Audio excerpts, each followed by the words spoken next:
Et nous sommes de retour sur Direct Investisseur et nous accueillons en duplex Benoît Rousseau, trader et fondateur du blog Andlil. Bonjour, rebonjour Benoît. Rebonjour Lucie. Alors, on est à 4136 ce matin sur le CAC, on rebondit légèrement, plus 0,28%. Alors, on a eu, on est quand même quasi stable, on a rebondi un petit peu quelques minutes après l'ouverture, et puis on a baissé, puis maintenant on remonte. On sent que finalement on va tâtonner tout au long de la matinée jusqu'à finalement cette échéance, cette réunion de la BCE tout à l'heure. C'est votre sentiment également?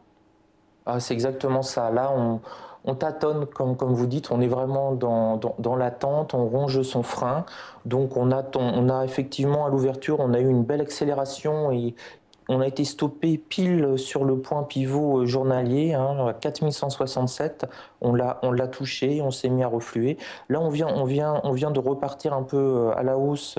Les 4125 ont bien tenu. Donc, on risque toute la journée, enfin toute la journée jusqu'à au moins 13h45 d'aller dans une sorte de range G3 avec un point pivot journalier à 4165 qui serait le point haut et puis naviguer comme ça. Là, on va peut-être se stabiliser vers les 4150 et puis attendre un petit peu sur ces niveaux. C'est très classique et d'ici 2 heures à peu près, entre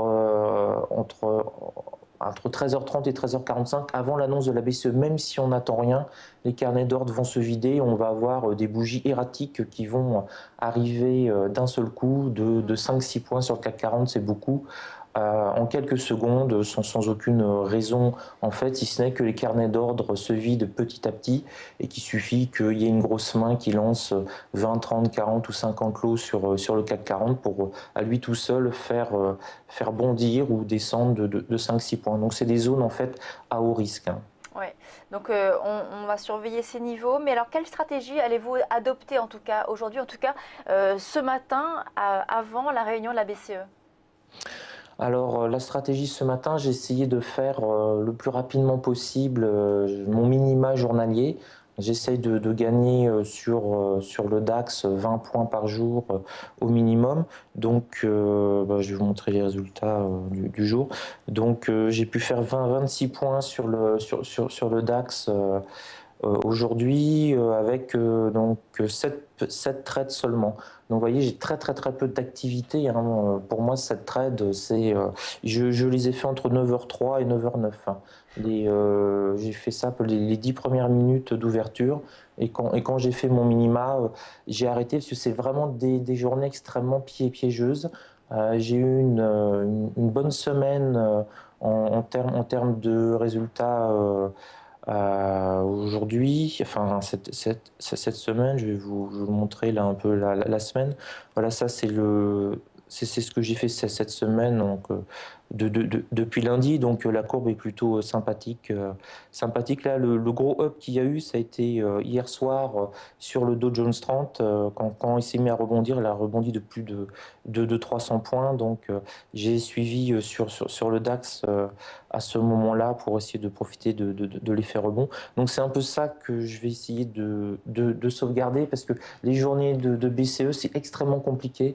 C'est vraiment le type de journée où, entre guillemets, vous pouvez doubler vos profits semestre, de la semaine ou éventuellement du mois, ou au contraire tout perdre d'un coup.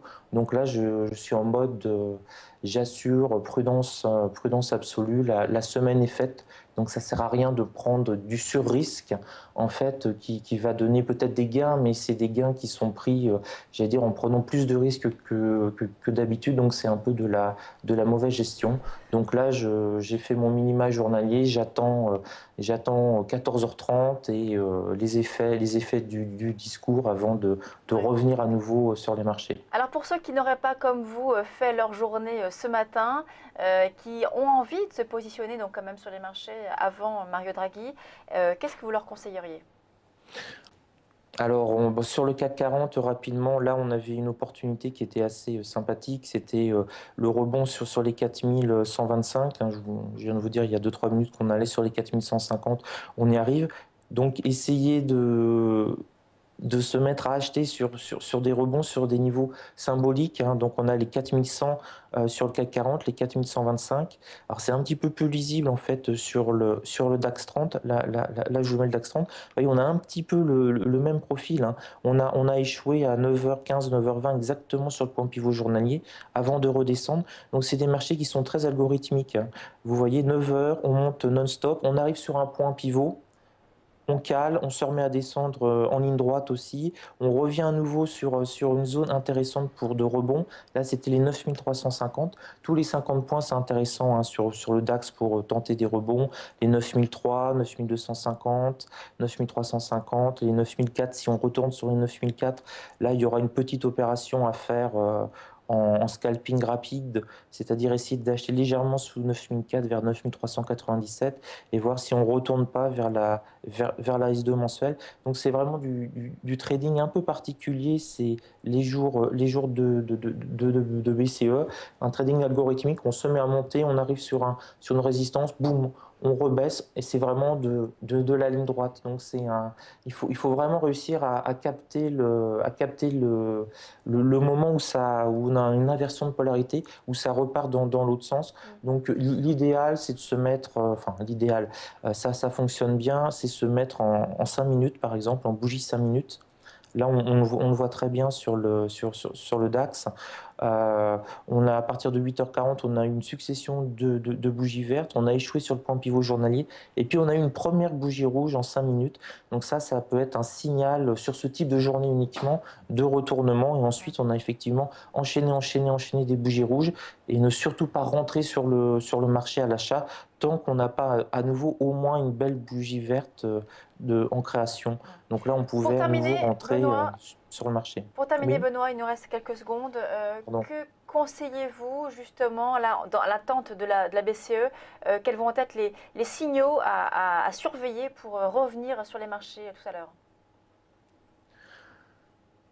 Il faut éviter avant tout de se positionner 1 heure ou 1 heure et demie avant le discours de Mario Draghi. Donc à partir de 13h, idéalement 13h30, dans le pire des cas, il faut essayer de fermer ses positions. Même si on a des positions de swing gagnantes, il vaut mieux ne pas prendre de risques.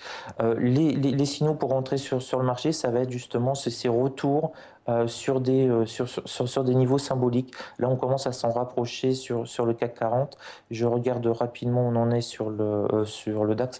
Rapidement sur le CAC 40. Si on revient sur la zone 4110 sur le CAC 40, ça vaudra le coup, je pense, 4110, 4115, de rentrer à nouveau à l'achat pour aller viser 25, 30 ou 35. Il y a 10 ou 15 points. Mais c'est vraiment des opérations de scalp ou de day trading très rapide, très court. Il faut rester très peu de temps en position sur ce type de journée. Le marché va devenir de plus en plus nerveux, plus on va s'approcher de la grande révélation de l'oracle européen. On va voir ce qu'il va nous dire ou ce qu'il ne va pas nous dire aussi, s'il n'a plus grand-chose en réserve normalement. Merci Benoît Rousseau, trader et fondateur du blog Enlil. On passe à la suite de Direct Investisseur.